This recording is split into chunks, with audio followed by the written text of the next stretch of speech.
अनुभवी आंखें सच दिखाते हैं, छुपाते नहीं। हिमाचल प्रदेश का खूबसूरत सा गांव या पर्यटन स्थल कासोल। आपको बता दें, कासोल अगर आप आते हैं तो आप मणिकर्ण जाना नहीं भूलेंगे। और मणिकर्ण में है बेहद खूबसूरत पहाड़ियाँ।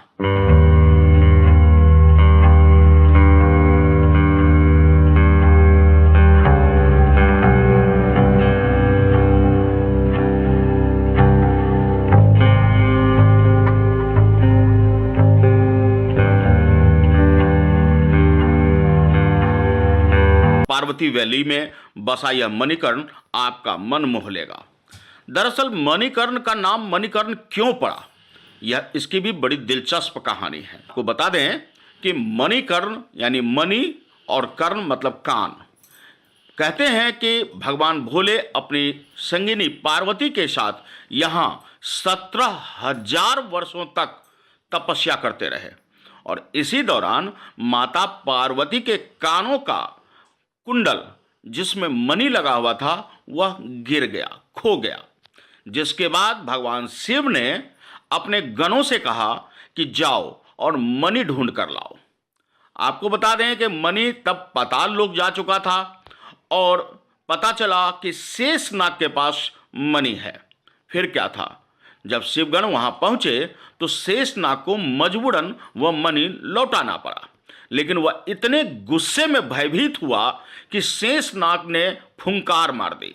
उसके फुंकार जहां पड़े उस जगह से जो जलधारा बाहर निकली वह बेहद गर्म थी। आज भी वह गर्म कुंड के नाम से मणिकर्ण में मौजूद है। ये मणिकर्ण का गर्म कुंड है, महादेव बाबा का मंदिर है और देख सकते हैं बिल्कुल अद्भुत नज़ारा है। ये खोलता हुआ पानी देखें आप, देखिए। और इधर भी हम आपको दिखाते हैं, यहाँ भी है। हो गया। अब ये गर्म कुंड है मणिकर्ण का, मणिकर्ण का गर्म कुंड, खौलता हुआ पानी। और ये देखिए यहाँ खौलता हुआ पानी है। और इधर जो है प्रसाद के लिए ये मटकियों में प्रसाद पक रहे हैं और आप देख सकते हैं भगवान महाकाल की महा अद्भुत, आप देख सकते हैं महाकाल ऊपर और उसके ठीक नीचे ये गर्म कुंड, ये खोलता हुआ गर्म कुंड और ये पकता हुआ आप देख सकते हैं। और ऊपर महाकाल। बोलिए प्रेम से हर हर महादेव। हजारों हजार वर्ष पुरानी यह कहानी है। कहते हैं 17,000, जी हाँ 17,000 वर्षों तक भगवान भोले पार्वती संग यहाँ तपस्या किए और जिस स्थान पर शेषनाग ने फुंकार मारी वहाँ पे गर्म जल बहने लगा। उसी गर्म जल यानी गर्म कुंड में आज भी भगवान भोले के लिए प्रसाद पकाया जाता है। आपको बता दें कि इसके साथ ही मणिकर्ण गुरुद्वारा भी है। इस वक्त हम हिमाचल प्रदेश के मणिकर्ण में हैं, जहाँ मणिकर्ण गुरुद्वारा है और ये गुरुद्वारे को हम दिखा रहे हैं आपको। दिखा दीजिए जरा चारों तरफ।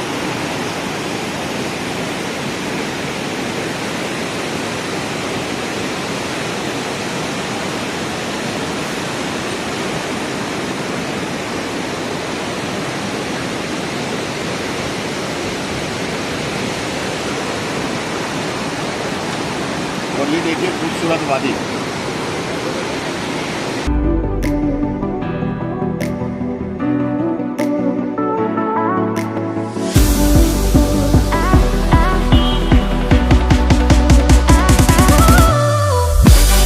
इसकी भी दिलचस्प कहानी है। कहते हैं कि गुरु गोविंद जी के तरह ही प्रथम गुरु जब अपने पंच प्यारे के साथ यहाँ पहुँचे थे तो उन्होंने इस स्थान पर एक पर्वत के पत्थर को हटवाया था और वहाँ नीचे से वही गर्म कुंड बाहर आया। आज भी उसमें लंगर के भोजन बनते हैं। कहानियाँ अनेक है और उन कहानियों में छिपी है प्रकृति के साथ भक्ति और भावना भी। हम भी अनुभवी आंखें की टीम भी कासोल होते हुए मणिकर्ण पहुँचे। मणिकर्ण पहुंचने के बाद सबसे पहले हम शिवालय पहुंचे। भगवान शिव की प्रसाद लेकर जब हम अंदर प्रवेश किए तो गर्म कुंड खोलता हुआ हम देखकर बेहद आश्चर्यचकित रह गए।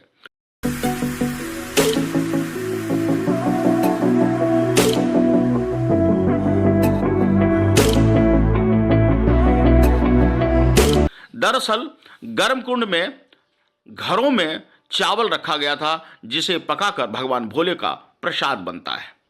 आपको बता दें, गर्म कुंड को देखकर आश्चर्य हुआ।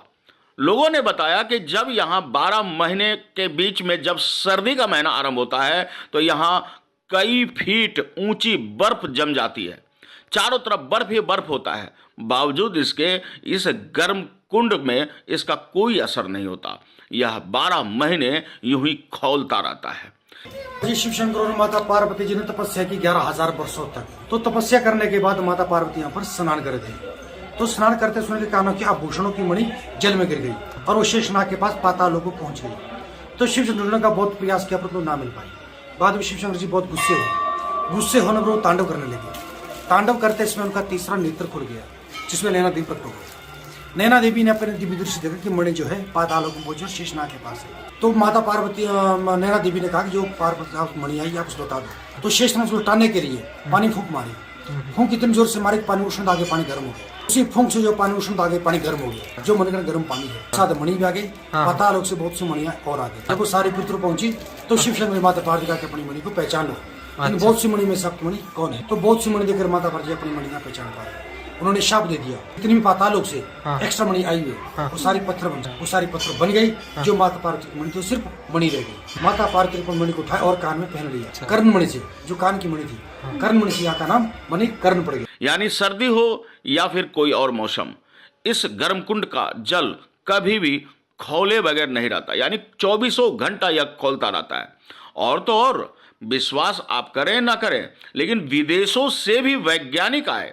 उन्होंने इस जगह को अच्छी तरह देखा, इसके गर्म स्रोत का पता लगाना चाहा, लेकिन अंततः हार मानकर प्रकृति और भगवान के आगे उन्होंने अपना सिर नवा दिया और वह भी खाली हाथ लौट गए। यानी इस आश्चर्यजनक जल स्रोत, गर्म जल स्रोत का अता पता कोई नहीं लगा पाया। इसके साथ ही बहती है ब्रह्मगंगा, पार्वती नदी और वहाँ शीतल जल है। लेकिन चंद फुट की ही दूरी पे ये गर्म कुंड है जो आज भी कलयुग के ज़माने में यह बताने के लिए सीना ताने खड़ा है कि भगवान भी है, भक्ति भी है और प्रकृति की अनुपम लीला भी। मणिकर्ण में ऐसे ही अद्भुत लीला भरी पड़ी है। आपको बता दें कि हमने आपको कासोल दिखाया था। यदि आपने कासोल का दर्शन नहीं किया है तो हमारे इसी लिंक पर जाकर नीचे कासोल देख सकते हैं।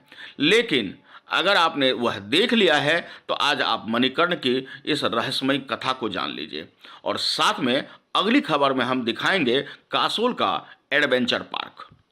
बहरहाल पौराणिक कथा से ओतप्रोत है मणिकर्ण। और मणिकर्ण अगर आप आते हैं तो गुरुद्वारा जरूर आइए, वहाँ लंगर भी खाइए, गर्म कुंड में स्नान कीजिए। कहते हैं मोक्ष की प्राप्ति होती है। और भगवान शिवालय में आकर गर्म कुंड के प्रसाद का ग्रहण भी करें, जीवन आपका सफल हो जाएगा। बोलिए प्रेम से हर हर महादेव।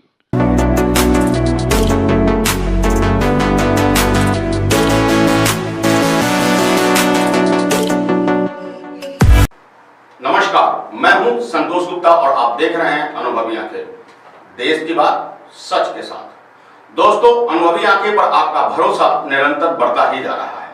यही वजह है कि अनुभवी आंखें आपकी पहली पसंद है। आपके हक हुकूक की लड़ाई के लिए हम सदैव तत्पर रहते हैं और इस मुहिम को बनाए रखने के लिए हमारा हौसला अफजाई भी आपका ही काम है। आप चैनल को अगर पहले से सब्सक्राइब कर रखे हैं तो उसे भूल जाइए, एक बार फिर से चैनल को सब्सक्राइब जरूर कीजिए। नीचे सब्सक्राइब बटन है, उसे दबा दीजिए ताकि सब्सक्राइब हो जाए और घंटी बनी हुई है उसे भी टच कर दीजिए ताकि आपको नोटिफिकेशन हमारी खबरों का तुरंत मिल सके, आप अपने पसंदीदा चैनल को देख सके। आपके सब्सक्राइब करने के बाद निश्चित रूप से हमारा हौसला बढ़ेगा और हम बेहतर तरीके से आपके हक हुकूक की लड़ाई लड़ पाएंगे। इस मुहिम से जुड़िए और सब्सक्राइब कीजिए।